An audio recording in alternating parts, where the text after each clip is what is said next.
मारुति पे इसलिए नहीं गया क्योंकि मारुति का थूक का पकौड़ा है। अब देखो यहाँ पे, अभी मैं आपको दिखा देता हूँ। ये देखो देखो, ये देखो। हेलो गाइज, मैं हूँ आपका साथ विकास यादव एंड एक फिर सबका स्वागत है नई वीडियो में। और आज का जो है ये मान लो कि स्पेशल वीडियो है। स्पेशल इसलिए कि आज ये अपनी जो गाड़ी है वेन्यू, इसका मैं रिव्यू दूंगा, ऑनेस्टली रिव्यू एक्चुअल में। खुद की गाड़ी, देखो दूसरे की गाड़ी का रिव्यू होता है दूसरे के एक्सपीरियंस पे, ठीक है। वो सच बोल रहा है झूठ बोल रहा है हमें नहीं पता, लेकिन ये खुद की गाड़ी है, खुद ड्राइव की है। और अप्रोक्स ये मान लो आप लगभग 10,000 में थोड़ा ही कम है, ये मान सकते हो 9800 के आसपास ये चल चुकी है, 9800 किलोमीटर। तो अच्छी खासी रनिंग हो चुकी है, सारी रनिंग मैंने की है। तो मैं आपको बताऊंगा इस गाड़ी के रिव्यू में मैंने क्या क्या इसमें करवाया बाहर से, क्या क्या इसके साथ आया था, कितना खर्चा, क्या एवरेज है, सब कुछ बताऊंगा, क्या इसका प्राइस है आज के टाइम में। तो ये सारी चीज़ें इस वीडियो में होने वाली है। तो स्टार्ट करता हूँ। स्टार्ट करने से पहले वीडियो को लाइक और शेयर कर देना, और चैनल पर नया तो सब्सक्राइब जरूर कर देना। तो आगे भी आपको व्लॉग वगैरह और इस तरह की वीडियो मिलती रहेंगी। शुरुआत करते हैं इसके बिल्कुल फ्रंट से। तो फ्रंट में आपको दिख रही होगी, देखिए जो ये ग्रिल दिख रही है आपको, ये इसमें आई थी। ये है वेन्यू एस, मैं आपको बता देता हूँ। वेन्यू एस 1.2 कप्पा जो आता है हुंडई का, यही आता है 1.2 कप्पा पेट्रोल इंजन। तो पेट्रोल की गाड़ी है। और ये वाला एस मॉडल में ये ग्रिल आती है। जो इससे नीचे आता है ई, उसमें ये ग्रिल नहीं आती, ये क्रोम उसमें आया हुआ है। दूसरी बात, जो नीचे ये आपको दिख रही है नीचे वाली ये भी आपको इस मॉडल में मिलती है, ठीक है। आगे से ही आती है कंपनी की तरफ से।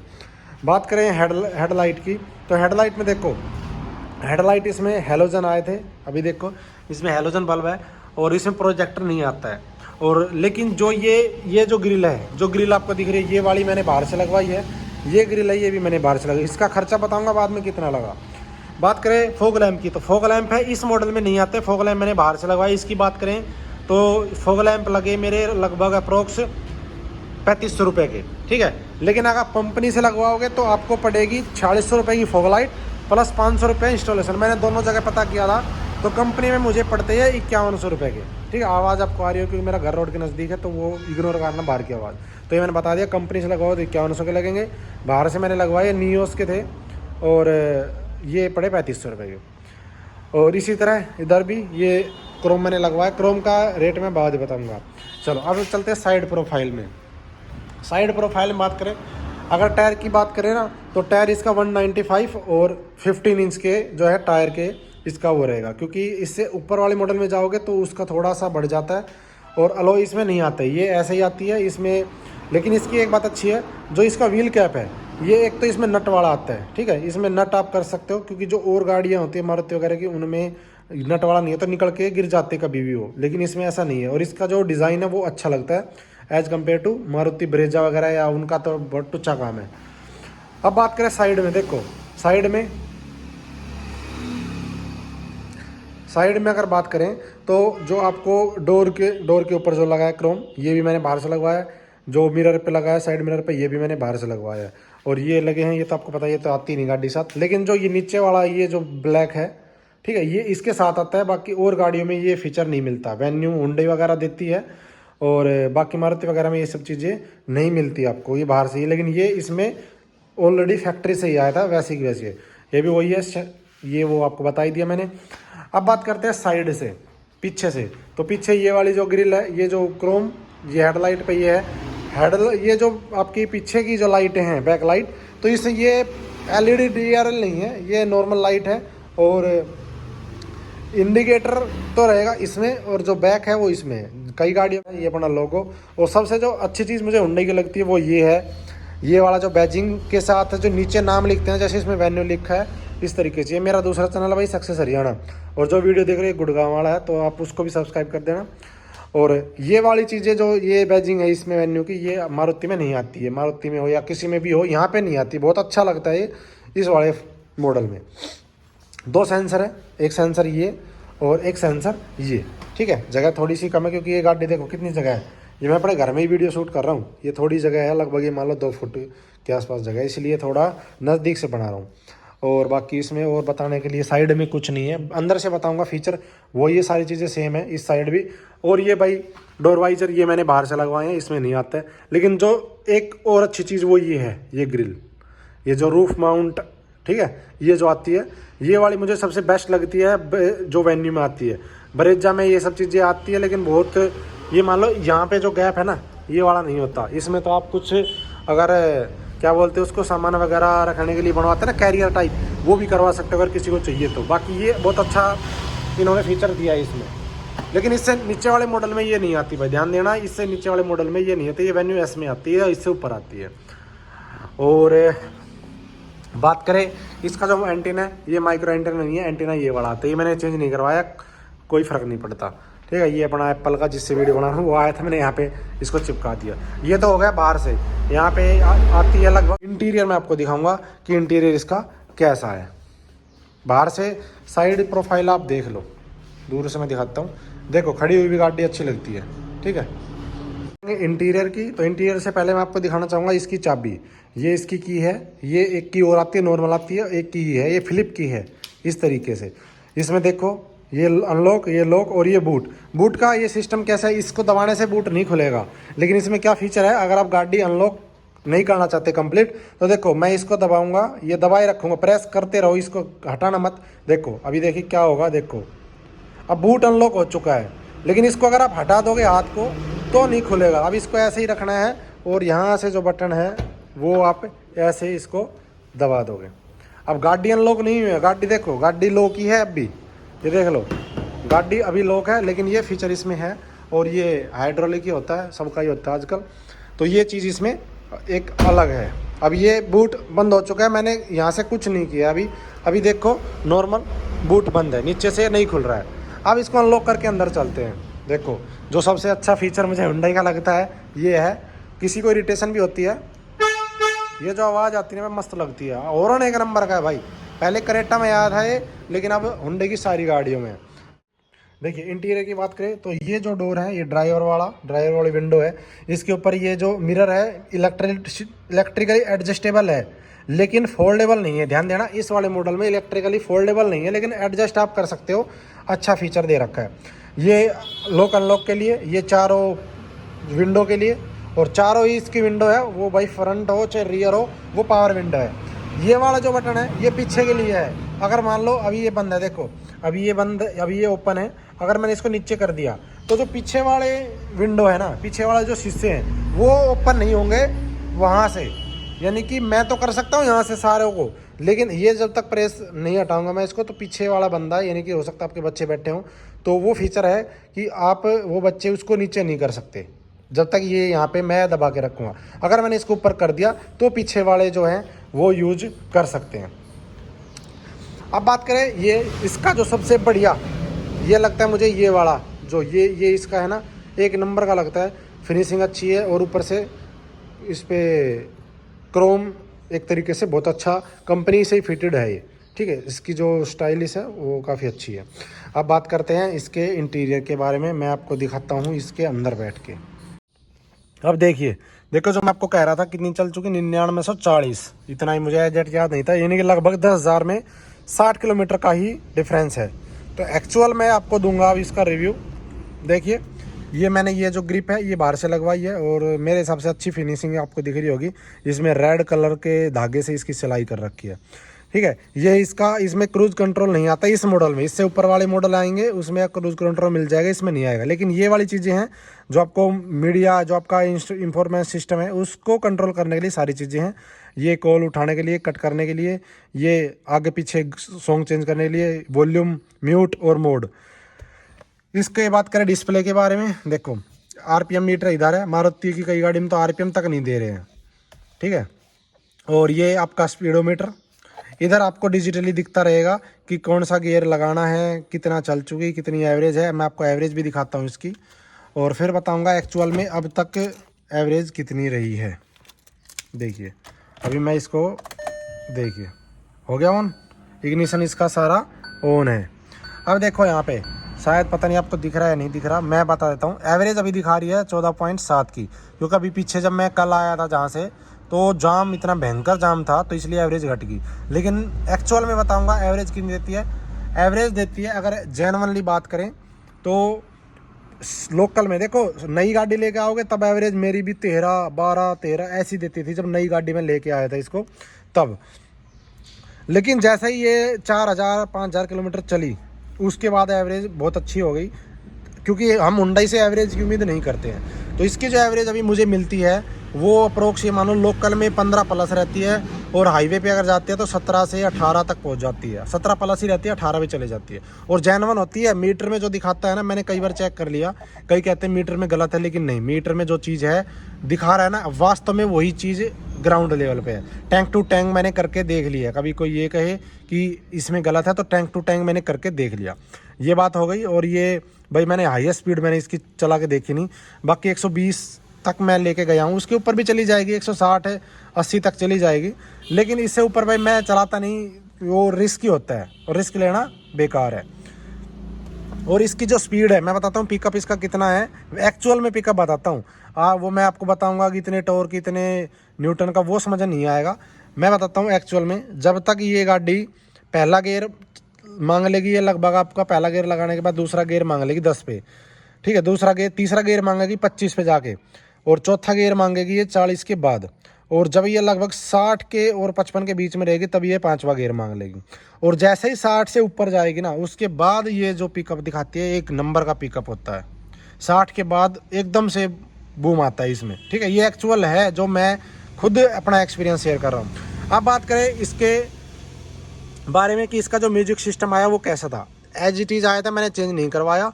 और भाई इसकी जो साउंड क्वालिटी है, एक नंबर की साउंड क्वालिटी है। इसमें जो स्पीकर हैं वो आप देखो, एक स्पीकर वो वहाँ पे है, एक यहाँ पे 2, और इसी तरह 2 यहाँ पे 2, और 2 पीछे है, देखो ये दिख रहा होगा आपको नीचे, ऐसा ही इस साइड है, ठीक है। तो 6 स्पीकर इसमें हैं जो कंपनी फिटेड हैं सारे, और बहुत अच्छी क्वालिटी है, इसलिए मैंने इसको भी चेंज नहीं करवाया। क्योंकि वो स्टार्टिंग में आपको लगता है कि हम टच स्क्रीन ले आएंगे, बहुत मतलब वो शुरुआत के दौर में शौक होता है, उसके बाद कोई ज़्यादा उसका यूज़ नहीं रहता। तो ये मैंने चेंज नहीं करवाया, बाकी एक नंबर का सिस्टम है भाई। और अब बात करें इसके बारे में, तो इसका जो ये मैनुअली होता है सब कुछ, ऑटोमेटिक क्लाइमेट कंट्रोल नहीं है इसमें। रियर डिफॉगर इसमें है, ठीक है, रियर डिफॉगर के लिए यहाँ पे है, और ये अपना सब में होता ही है। ये जो चीज़ें हैं ये इसमें आया था, और ये वाला भी इसमें आया था। मारुति तो ये चीज़ें भी नहीं देती हैं जल्दी से, ये इसमें आया था एज इट इज़। मैंने कुछ नहीं किया, मैंने सिर्फ ये लगवाया बाहर से, क्योंकि तो लगवाना पड़ता है, लेकिन इसके लिए जो प्लग था वो आया था यहाँ पे, और एक और लगवाना चाहते तो यहाँ से लगा सकते हो। दूसरी बात, इसी तरीके का एक और जो क्या बोलते हैं, ये जो चीज़ है अपनी वोल्ट चार्ज करने के लिए, वो मैं आपको एक चीज़ और दिखाता हूँ। ये देखो पीछे की जो ये है, यहाँ पे एसी लगा, वो पीछे दिखाऊंगा, आऊँगा तब दिखाऊंगा, ये चीज़ें हैं। दूसरी बात करें इसके बारे में, तो इसका जो ये होल्डर है, यहाँ पे डॉक्यूमेंट वगैरह रख सकते हो, काफ़ी जगह है। लेकिन इसमें एक अच्छी बात क्या है, ये भी अपना एसी इसमें अच्छा कूल करता है। अगर आप कहीं भी ट्रिप पे जा रहे हो, 1-2 बंदे, और पानी अगर रखना चाहते हो इसमें, तो ये आपका ठंडा रहेगा। ये मैंने खुद करके देखा, कोई फॉर्मेलिटी नहीं है, लेकिन आएगी एक बोतल ही, उसके बाद फिर आपकी जगह छोटी पड़ जाएगी। लेकिन 2 लीटर की एक बोतल आराम से इसमें आ सकती है। यहाँ पे भी जगह है रखने के लिए। और एसी एक नंबर का एसी भाई, चिल्ड मारता है एकदम, देसी भाषा में बोलो तो चिल्ड मारता है। ये अपनी भाई, ये अपनी आई थी हनुमान जी की, और ये मैं लेके आया था, आगरा गया था तब। बहुत अच्छा रिफ्लेक्शन आता है इसका। अब देखो आपको 2 कलर दिख रहे होंगे इसके, एक तो आपको दिख रहा होगा क्या बोलते हैं, पीला भी नहीं है, हरा भी नहीं है, ये कुछ और ही है, ऊपर से वाइट, मतलब इसके ऊपर जैसे फ्लैश लगे ना, ये चमकता है। ये खाटू श्याम जी से आया, वो मैंने लगवाया है, ये भी मैंने लगवाया है, और ये तो सब चीज़ें होती है। ये मैंने अपना वीडियो के लिए, आपको पता है वीडियो बनाता ही हूँ मैं। और बात करें गियर की, तो गियर कंट्रोल बात करें ना, तो भाई एक इसकी जो शिफ्ट कर, जैसे हम फर्स्ट से सेकंड में लेके जाएंगे तो किसी प्रकार की कोई दिक्कत नहीं होती, बहुत अच्छा स्मूथली गियर चेंज हो सकता है। बात करें इसकी क्लच की, तो क्लच बहुत सॉफ्टली है, कोई इसमें हार्ड वाली बात नहीं है। और ब्रेकिंग सिस्टम है, बहुत अच्छा ब्रेकिंग सिस्टम इसका है। और ये मान लो कि ज़्यादा स्पीड में तो मैंने करके नहीं देखा, 60 के आसपास मैंने करके देखा था, जाम हो जाती है गाड़ी तुरंत, क्योंकि मैं इतनी प्रयोग करता नहीं। ये रेस बहुत अच्छा, मतलब ये मान लो हुंडई की जो चीज़ें हम ख्वाहिश रखते हैं ना, वो इसका अच्छा देती है हमें। यहाँ पे देखो बोतल रखने के लिए स्पेस है, और ये अपने अच्छे यहाँ पे पावर विंडो है, ये आपको बताई दी। इधर भी बोतल रखने के लिए, ये चीज़ मुझे मारुति की गाड़ियों में देखने नहीं मिलती, इसकी चारों विंडो में ना। और ये वाली जो देखो लाइट ऊपर नीचे सबके लिए होती है, यहाँ पे दिया गया है। और ये इधर तो आपको पता है शॉर्ट सर्किट वगैरह के लिए होता है। और इसमें देखो बोतल रखने के लिए है। और आप चलते हैं इसके बैक में, तो देखो अगर बात करें, अभी जो सीट है ना, मैं पहले ही इसको जितनी पीछे हो सकती थी उतनी करके आया हूँ। बिल्कुल पीछे है ड्राइवर वाली सीट, इससे पीछे नहीं आएगी। अब देखते हैं इसके बारे में कि हेडरूम कितना है। अब अगर इतनी पीछे आप करते हो ना, तो ये वाली जो सीट है इतनी झुका के नहीं रहेगी, तो इसको आप थोड़ा सा ऊपर तो करोगे। सॉरी, अभी ज़्यादा हो गई है, लेकिन देखो वो ये अगर देखेंगे इसको पीछे भी कर लोगे जितनी ये है, तो ये जो लेग रूम है काफ़ी इसमें है, अच्छा है। ये मान लो एक मेरी हाइट है 5 फुट 8 इंच, ठीक है, तो मेरे लिए ये काफ़ी जगह रहती है। 6 फुट का बंदा भी यहाँ पे बैठ सकता है। जो मैं बता रहा था यहाँ पे जो मारुति की गाड़ियों में नहीं आता, तो इसमें रियर में ये दे रखा है। और ये जो चीज़ें हैं ये वहीं से आई थी, कंपनी से ही, मैंने नहीं लगवाया इसको। हेड रेस्ट के लिए यहाँ पे ऑलरेडी कंपनी से फिटेड आया था इस वाले मॉडल में। और ये देखो यहाँ पे बोतल रखने के लिए होल्डर दिया हुआ है, जो और गाड़ियों में नहीं होता। चारों खिड़कियों में, चारों विंडो में यहाँ पे ये चीज़ है, चारों में। ये जो स्पीकर मैं आपको बता रहा था, एक स्पीकर है, एक स्पीकर वहाँ, पावर विंडो है, ये लॉक अनलॉक का है। और बात करें यहाँ पे, तो ये वाला लगभग होता है, सभी में होता है। एक कमी जो मुझे लगी इसमें, जो लाइट है ज़्यादा पीछे है। कई बार मैं वीडियो बनाता हूँ ना, तो मुझे क्या लगता है कि वहाँ पे इसकी जो लाइटिंग नहीं जाती, तो वहाँ पे होना चाहिए था। जहाँ तक इनोवा जो आती है उसमें वहाँ पे होता है, और तो मुझे नहीं देखा। बाकी फिर भी ये काफ़ी पीछे, यहाँ पे भी हो सकता था तो भी चल जाता काम। ये मुझे इसकी कमी लगती है अपने हिसाब से। जो वीडियो नहीं बनाते उनको नहीं पता भाई, कोई दिक्कत नहीं है। अब बात करें इसकी सीट के बारे में, तो सीट देखो भाई, ये जो सीट है अभी ये वाला, ये इसको सीट फोल्ड करने का इधर से और ऐसा ही उधर से है। इसमें जो एक दिक्कत, जो एक कमी और है, वो ये है कि इसकी सीट ना पूरी फोल्ड होती है। ऐसी नहीं है जैसी और गाड़ियों में कईयों में होता है कि भाई एक साइड की सीट फोल्ड कर लो, आप अलग अलग करना चाहते हो दोनों में हो जाती है। लेकिन इसमें कंपलसरी है कि सारी एक साथ ही फोल्ड होगी, अलग अलग नहीं है, ठीक है। अब चलते हैं इसके बूट स्पेस में। बूट स्पेस कितना है, बहुत अच्छा बूट स्पेस है इसमें। और बाकी ये मैट वगैरह मैंने लगवाए हैं, सारी कॉस्ट मैं बताऊँगा इस वीडियो के एंड में। तो इसका बूट मैं खोल देता हूँ। देखिए, बूट स्पेस की बात करें, एक अच्छी जो चीज़ इसमें है और गाड़ियों के मुकाबले जो अच्छा रहता है, वो यहाँ पे लाइट दी गई है एक, यानी कि आपको थोड़ा सा यहाँ पे दिख जाएगा कि भाई यहाँ पे कुछ सामान है जो आपको देखना चाहता है, बिल्कुल अंधेरा नहीं रहता है। और जो बूट स्पेस बात करें, लगभग 350 से ज़्यादा का इसका बूट स्पेस है, 350 लीटर से ज़्यादा का बूट स्पेस। और इसकी जो आती है स्टेपनी वगैरह, वो यहाँ पे रहती है। ये देखो, ये इसकी स्टेपनी, ये टायर, और ये इसका जो आता है ये। और इसमें ये वाली चीज़ है, ये जो आपको दिख रही है ना, ये वो है जो हम सड़क को, जैसे मान लो रात को अगर आपकी गाड़ी में पंचर हो जाता है, तो आप क्या करोगे कि आप इसको निकाल के, और रेड जो क्या बोलते हैं उसको, दिशा, ये नहीं पता उसको बोलते क्या, पर बाकी रेड होता है वो, जो ट्रायंगल बनी होती है कि हाँ भाई यहाँ पे कुछ है, वो चमकेगा, लाइट लगेगी। वो चीज़ है जो और गाड़ियों में नहीं आती है, मारुति में तो बिल्कुल नहीं आती है। अब बात करें रिव्यू के बारे में कि गाड़ी ओवरऑल अगर इस रेंज में देखें तो कैसी है, तो अगर हम बात करें कि जिस प्राइस रेंज में, जिस सेगमेंट में आती है, तो उस सेगमेंट की एक नंबर बिंदास गाड़ी है भाई। इसकी टक्कर में आप कोई भी गाड़ी ले लो। अब जैसे कि इसकी टक्कर में आती है अपनी सोनेट आती है। सोनेट का मॉडल आप जो देखते हो ना, ज़्यादातर आप अपर मॉडल देखते हो, तो इसका अगर अपर मॉडल देखोगे तो उसमें भी फीचर काफ़ी आते हैं। क्योंकि आप किन्ने जो चीज़ देखी होगी आपको इसमें ये फीचर आते हैं, फीचर इसमें भी आते हैं। लेकिन वही बात है, जितना पानी, जितना पैसा फूकोगे उतना मसाला मिलेगा। तो जितना पैसा इसमें इन्वेस्ट करोगे उतना मिलेगा आपको फीचर। लेकिन जितनी प्राइस रेंज में ये है, उससे भी ज़्यादा प्राइस में मारुति ब्रेजा में भी नहीं देती फीचर। और बात करें इसकी अब परफॉर्मेंस की, तो परफॉर्मेंस में मुझे किसी भी तरीके से ये भाई डाउन नहीं लगती, किसी भी मामले में। ना मुझे ये पिकअप में निराश करती है, ना एवरेज में। हुंडई की जब मैंने इसको क्या बोलते हैं कि चूज़ किया था ना, तब मुझे भी इतना कॉन्फिडेंस नहीं था कि इतनी एवरेज दे देगी है, क्योंकि हुंडई है भाई। ये मारुति की गाड़ियां हैं वो एवरेज के लिए जानी जाती है, लेकिन हुंडई की ये गाड़ी तो बहुत बढ़िया माइलेज दे रही भाई। बाकी चलाने के ऊपर बात, आप कैसे चलाते हो, पर बाकी मैं ये है 80, 90, 100 इससे ऊपर नहीं जाता कभी भी, और एवरेज बहुत अच्छी आती है। अब भाई इससे ऊपर चलाओगे तो कोई भी गाड़ी है जो अपनी औकात से बाहर चलेगी। हर एक गाड़ी का एक वो होता है इको पॉइंट की इस रेंज तक हम देंगे, वही चीज़ है। अब बात करें इसके प्राइस के बारे में, तो ये गाड़ी अगर आप आज लोगे, आज की डेट में लेते हो, तो लगभग आपको ऑन रोड 9 लाख के आसपास पड़ेगी। वेन्यू एस ऑन रोड लगभग 9 लाख के आसपास, थोड़ा बहुत कम ज़्यादा हो सकता है हर सिटी के हिसाब से। दूसरी बात करें क्रोम, ये जो क्रोम लग रहा है, सारा क्रोम टोटल जितना मैंने आपको दिखाया, ये सारा क्रोम कितने में लगा, तो क्रोम लगा था जी 2800 रुपये में। गुड़गांव से मैंने लगवाया था। और इसके अलावा मैंने इसमें क्या करवाया, फॉग लाइट मैंने आपको बताई थी, 3500 रुपये में फॉग लाइट लगी थी इसकी। और इसके अलावा मैंने वो इसमें कुछ खास चेंज करवाया नहीं जिसका कॉस्ट मैं आपको बताऊँ। एक जो अच्छी चीज़ है वो देखो जो इसका ये है ना, यानी कि सीट कवर ही बोल सकते हो, ये कंपनी फिटेड है, मैंने इसमें सीट कवर नहीं लगवाया।